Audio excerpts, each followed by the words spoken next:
Hello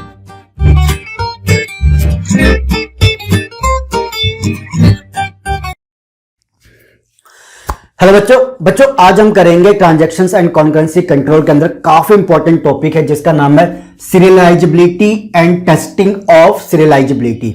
guys पहले मैं बता दूं, टॉपिक स्टार्ट करने से पहले यूनिवर्सिटी एग्जाम में 5 से 7 नंबर में क्वेश्चन आता है, चाहे थ्योरेटिकल बेस पे है या फिर इसका न्यूमेरिकल है। एंड अगर बात करूं नेट गेट में तो इससे रिलेटेड कुछ पॉइंट्स या इससे क्वेश्चन जरूर आता है, तो गाइस ध्यान से समझना। और एक चीज जरूर कहूंगा कि यहां से आपका इस ट्रांजैक्शन एंड कॉन्करेंसी कंट्रोल के अंदर थोड़ा सा कॉम्प्लेक्स लेवल जो कहूंगा बढ़ जाएगा, थोड़ी सी आपको चीजें कंफ्यूज करेगी, बट एक एक चीज को ध्यान से समझना, हर चीज आपके लिए क्लियर रहेगी। तो स्टार्ट करते हैं कि serialisability and testing of serialisability क्या होती है। टेस्टिंग ऑफ सीरियलाइजेबिलिटी के अंदर हम टॉपिक वैसे करेंगे प्रेसिडेंस ग्राफ क्या होता है। तो सबसे पहले हमारे लिए टॉपिक आता है कि सीरियलाइजेबिलिटी का मतलब क्या चीज है। तो देखो ये क्या कहता है कि serialisability helps in identifying which non-serial schedule gives consistent result as given by serial schedule। अब ये कहता है, देखो हमने लास्ट टाइम शेड्यूल किए थे जहां पे serial schedule, non serial schedule and serialisability schedule. तो नॉन सीरियल शेड्यूल में हमने क्या चीज देखी थी कि हमारे पास बहुत सारे ऐसे शेड्यूल बन सकते हैं, ठीक है, मगर जो कि क्या होगा कि सारे के सारे जरूरी नहीं है कि हमें कंसिस्टेंट रिजल्ट दे। और हम किस किस को ऐसे टेस्ट करते फिरेंगे, भाई किस किस को देखेंगे, इतने सारे जो हमारे पास शेड्यूल निकलते हैं नॉन सीरियल। तो इन्होंने कहा कि सीरियलाइजेबिलिटी के अंदर हम क्या करते हैं, ये हेल्प करता है कि कौन सा जो आपको एक शेड्यूल दिया गया है जो कि नॉन सीरियल शेड्यूल के बेस पे रन कर रहा है। एक शेड्यूल गिवन है जो कि क्या एक नॉन सीरियल शेड्यूल है, जो कि इसमें क्या ट्रांजैक्शन कॉन्करेंटली रन कर रही है, बट हमें ये पता लगाना है कि क्या उसका रिजल्ट और जो सीरियल शेड्यूल में हमें रिजल्ट मिलता है सेम आएगा नहीं आएगा। तो वो हम किसकी हेल्प से करेंगे, सीरियलाइजेबिलिटी की हेल्प से। तो ठीक है गाइस, तो ये एक तरीके का क्या हो गया, हमारे पास मैकेनिज्म प्रोसेस है जिसके थ्रू हमें कोई नॉन सीरियल शेड्यूल के अंदर हम पता लगा सकते हैं कि हाँ इसका रिजल्ट एक सीरियल शेड्यूल के अकॉर्डिंग से ही आएगा, कंसिस्टेंट आएगा, ठीक है, सेम आएगा। तो यहां पे क्या है कि कभी हमें पता करना कि कोई हमारे पास नॉन सीरियल शेड्यूल है तो उसको कैसे टेस्ट करेंगे कि ये एक सीरियलाइजेबल भी है या नहीं है, जिसका मतलब भाई इसका रिजल्ट हमारा सेम आएगा नहीं आएगा। तो टेस्ट कैसे करते हैं, उस टेस्ट का नाम होता है प्रेसिडेंस ग्राफ, ठीक है। प्रेसिडेंस ग्राफ्स की हेल्प से हम पता लगाएंगे कि हाँ भाई ये शेड्यूल जो हमारे पास नॉन सीरियल शेड्यूल है ये हमारा सीरियलाइजेबल है भी या नहीं है, मतलब इसका रिजल्ट सेम आ भी रहा है नहीं, ये नहीं आ रहा, जैसे कि एक सीरियल शेड्यूल देगा, कंसिस्टेंट रिजल्ट देगा, ठीक है। अब बढ़ो आगे, अब कहते हैं कि टेस्ट हमने करना जिसको हमने कहा प्रेसिडेंस ग्राफ। देखो अब precedence graph is used to test the serializability of a schedule. एक शेड्यूल की सीरियलाइजेबिलिटी को टेस्ट करने के लिए हमने क्या यूज किया, प्रेसिडेंस ग्राफ। हालांकि यहां पे आप लिख लेना ऑफ ए शेड्यूल नहीं, of a non serial schedule लिख लेना है, ठीक है। अब यहां पे देखो जो ग्राफ होता है, अगर किसी ने डिस्क्रीट मैथमेटिक्स पढ़ रखी है समवेयर तो उसको पता होगा, नहीं तो फिर हम करते हैं। देखो जो ग्राफ होता है इसको हम रिप्रेजेंट करते हैं जी से, ठीक है, और जी के अंदर हमने लिखा वीई, जिसका मतलब हो गया, वी का मतलब है सेट ऑफ वर्टिसेस, ठीक है, जिसमें हम ऑल ट्रांजैक्शंस, जितनी भी नंबर ऑफ ट्रांजैक्शन है उसको रिप्रेजेंट करते हैं।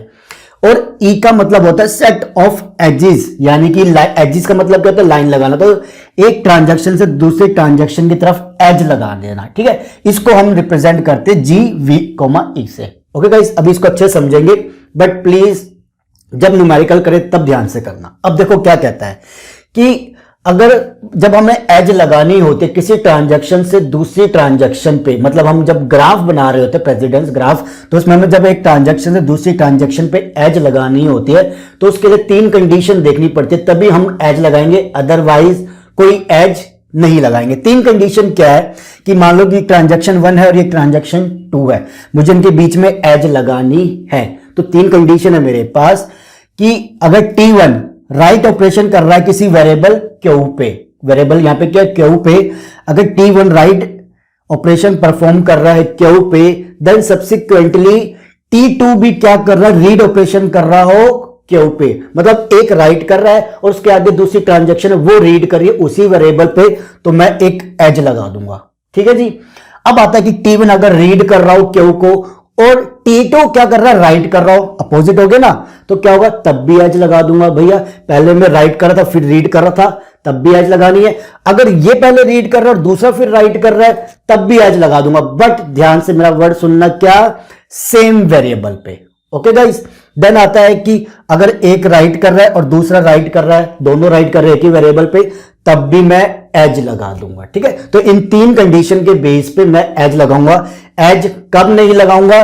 जब एक रीड कर रहा हूं दूसरा भी रीड कर रहा हूं सेम वेरिएबल को, तो हमें कुछ फर्क नहीं पड़ता, रीड करते रहो, बट राइट रीड राइट नहीं होना चाहिए। ठीक है, सब्सिक्वेंट मैंने क्या बोला है, ट्रांजैक्शन के अंदर देखना है इंस्ट्रक्शन को। ठीक है, if president graph contains no cycle, अब इसके बाद हम जब बना लेंगे ना, तो हमने क्या देखना है कि जब हमारे पास प्रेसिडेंस ग्राफ बन जाएगा, तो if precedence graph contains no cycle, कोई साइकिल नहीं बन रही होगी, तब हम क्या कहेंगे, means schedule S is serializable schedule. मतलब कि भैया ये एक सीरियलाइजेबल शेड्यूल है। अगर मेरे पास क्या है, एक साइकिल नहीं बन रही होगी, तब मैं कहूंगा कि हां अब उस नॉन सीरियल शेड्यूल को हम सीरियलाइजेबल शेड्यूल में कन्वर्ट कर सकते हैं, या सीरियलाइजेबल शेड्यूल है उसका रिजल्ट सेम आएगा। ठीक है, इतनी थ्योरी कंप्लीट हो गई हो तो मैं अब न्यूमेरिकल इसका स्टार्ट करता हूं। एग्जांपल ध्यान से देखना, क्योंकि कई मैं नाम नहीं लूंगा ऐसे, बट कई होता है क्या बुक में बिल्कुल सिंपल एग्जांपल देते हैं तो डाउट रह जाते हैं, तो थोड़ा ही मैं पहले ही थोड़ा टेढ़ा एग्जांपल ले रहा हूं ताकि सारे डाउट एक ही बार में क्लियर हो जाए। Transaction T1 T2 T3 3 transaction है। ठीक है जी, सारी क्या चल रही है, देखो यहाँ पे 3 हुई है, फिर इसकी एक हुई, फिर इसकी एक, फिर ऐसे, मतलब क्या ये नॉन सीरियल शेड्यूल है मेरे पास। ठीक है, कॉन्करेंटली रन कर रही है। अब मुझे पता लगाना है, क्वेश्चन आएगा कि ये पता लगा के दिखाओ, टेस्ट करके बताओ कि ये सीरियलाइजेबल है भी या नहीं है। तो मुझे क्या करना है, प्रेसिडेंस ग्राफ बनाना है। इसका प्रेसिडेंस ग्राफ बनाऊंगा ना मैं, तो करते हैं कैसे। सबसे पहला पॉइंट क्या था कि ग्राफ के अंदर वी और ई होता है, वर्सटाइसिस या वर्टिसिस जिसे हम कहते हैं, वो क्या नंबर ऑफ जितनी भी ट्रांजैक्शन है उसको लिख लो हम। तो उसको लिखते हैं, सबसे पहले आ जाइए स्टार्ट करते हैं। सबसे पहले मेरे पास 3 ट्रांजैक्शन T1 T2 T3। ठीक है, T1 T2 T3 लगा ली मैंने, तीनों ट्रांजैक्शन लिख ली, चाहे इसको आप ऐसे लिख लीजिए अच्छे से। अब ध्यान से देखना, मेन जो चीज है इसके अंदर वो क्या है। सबसे पहले हम कैसे स्टार्ट करेंगे, टाइमिंग के बेस पे कहते हैं। सबसे पहले क्या एग्जीक्यूट हो रही है, ये वाली ट्रांजैक्शन T1। ट्रांजैक्शन T1 कर रहा है रीड ए को, ध्यान से सुनो, ए को, कौन से वेरिएबल को, ए को। तो मैं अब T2 और T3 में देखूंगा कि क्या कोई इसको, अगर कोई इसको रीड कर रहा है तो क्या कोई इसको राइट भी कर रहा है या नहीं कर रहा है। ठीक है ना, देखे। तो अब क्या होता है, यहां पे मैं आया भाई, ये तो उसको बी को कर रहा है, बट मुझे ए के लिए देखना है, मुझे बी के लिए नहीं देखना। मैं भूल गया भाई, बी से वो मेरा मतलब नहीं है, मुझे तब ए के लिए देखना है। ए के पास चलेंगे, क्या रीड हो रही है, यहां पे रीड हो रही है, मैं इसको भूल गया हूं क्योंकि ये वो वेरिएबल नहीं है जिसके लिए मुझे क्या करनी है, तलाशी करनी है। दूसरे ट्रांजैक्शन के अंदर तलाशी मुझे ए वेरिएबल के लिए करनी है। यही गलती कर जाते हैं बच्चे कि देखा यहां पे बी है तो ये तो अलग हो गया, चलो हट जाओ। नहीं, यहां पे चलना है इसमें और ए वेरिएबल के चेक करना है। भाई बी है, मुझे तो इससे मतलब नहीं, हटा दो, मैं अगले को देखूंगा। अरे ए आ गया, बट क्या है, ये रीड है, ये रीड है। रीड पे मुझे क्या करना है, कुछ नहीं करना। अब मैं यहां से बाहर निकलूंगा T2 से, भाई T2 का काम हो गया। अब T3 के लिए देखेंगे, किसके लिए, ए के लिए। आरसी मतलब रीड कर रहा है सी को, कोई मतलब नहीं, रीड कर रहा है बी को, कोई मतलब नहीं, राइट कर रहा है सी को, कोई मतलब नहीं, राइट कर रहा है बी को, कोई मतलब नहीं, मतलब ए पे तो काम ही नहीं कर रहा। मतलब मैं क्या करूंगा, T1 से कोई एज नहीं लगाऊंगा। क्यों, क्योंकि मेरे पास एक कॉम्बिनेशन में कुछ मिला ही नहीं है। ठीक है, आगे बढ़ू। अब मैं क्या कर रहा हूं, अपनी सहूलियत के लिए जो जो मैंने चेक कर लिए ना, मैं उसके आगे डॉट लगा दूंगा। ठीक है भाई, अपनी सहूलियत के लिए। अब आगे चलते हैं, इसका नंबर आएगा रीड। देखो कोई सी को कर रहा है या नहीं कर रहा, मतलब रीड सी को लिए देखना है। तो अगर कोई वेरिएबल रीड इसको कर रहा है तो मुझे क्या देखना, साथ ही साथ कि कोई इसको राइट भी कर रहा है या नहीं कर रहा, ये देखना है। तो देख लेते हैं, सी के लिए इधर आ जाओ, यहां पे बी है, कोई मतलब नहीं, ए है, कोई मतलब नहीं, ठीक है, बी है, कोई मतलब नहीं, ए है, कोई मतलब नहीं है, भूल जाओ। सी के लिए देखो, ये रीड कर रहा है, ये रीड कर रहा है, यस रीड हो रहा है, बट रीड में तो कुछ नहीं करना होता, भूल जाओ उसको कि भैया काम हो गया। आगे चलो, ए राइट हो रहा है, ए के ऊपर राइट हो रहा है किसी वेरिएबल पर। मुझे साथ में क्या देखना है कि क्या उसके साथ कोई रीड भी कर रहा है या उसके साथ कोई राइट भी कर रहा है। दो देखना, राइट पे दो चीजें हैं, या तो कोई इसको रीड कर रहा हो या कोई इसको राइट कर रहा हो, तो दोनों देखने हैं। ठीक है, डब्ल्यू ए पे, ए के लिए, बी से कोई मतलब नहीं, आ गया भाई, आ गया, रीड आ गया यहां पे, क्योंकि इससे तो मतलब नहीं ना मुझे, मैं तो ए के लिए देख रहा हूं।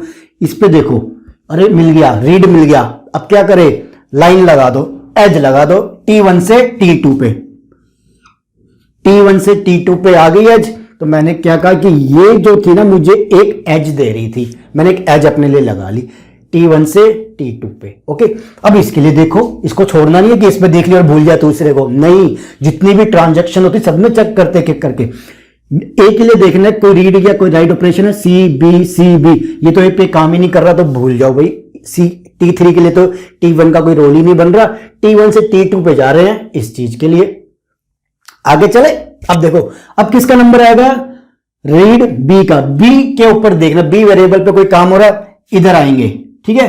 सी पे काम कर रहा है, भूल जाओ। इधर देखो कोई बी पे है, यस बी पे, सी से कोई मतलब नहीं, बी पे हो रहा है, रीड हो रहा है, पहला ही जो मिल जाएगा उसको देखेंगे। रीड हो रहा है, कोई मतलब नहीं है, तो मतलब क्यों भाई, रीड पे कुछ नहीं करना, भूल जाओ इसको, छोड़ दो भाई, इसका काम सही है, फ्री चल रहा है।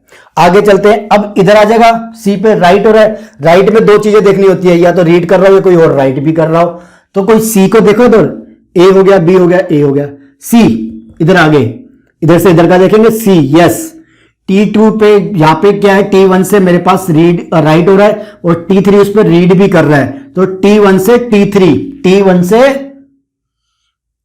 T3। ओके गाइस, ये चीज हो गई है। आगे बढ़े, मगर एरो देंगे ना, एरो दी है इसने मुझे। आगे बढ़ते हैं, रीड ए के लिए देखो, अब ए में क्या है, ए वेरिएबल आ गया, तो रीड के साथ मुझे क्या देखना होता है, राइट हो रहा हो, चाहे रीड हो रहा हो कोई फर्क नहीं पड़ रहा, अगर राइट हो रहा है तो दिक्कत है। इधर तो कुछ है नहीं, इधर देखेंगे ए पे कुछ काम नहीं हो रहा, तो भैया ये फ्री है, छोड़ दो इसको। आगे चले, रीड सी के लिए देखेंगे, इधर सी है नहीं है, भूल जाओ। बी आ गया, राइट बी के लिए देखो कि राइट बी पे क्या देखना है, कि कोई उसको रीड कर रहा हो या राइट कर रहा हो।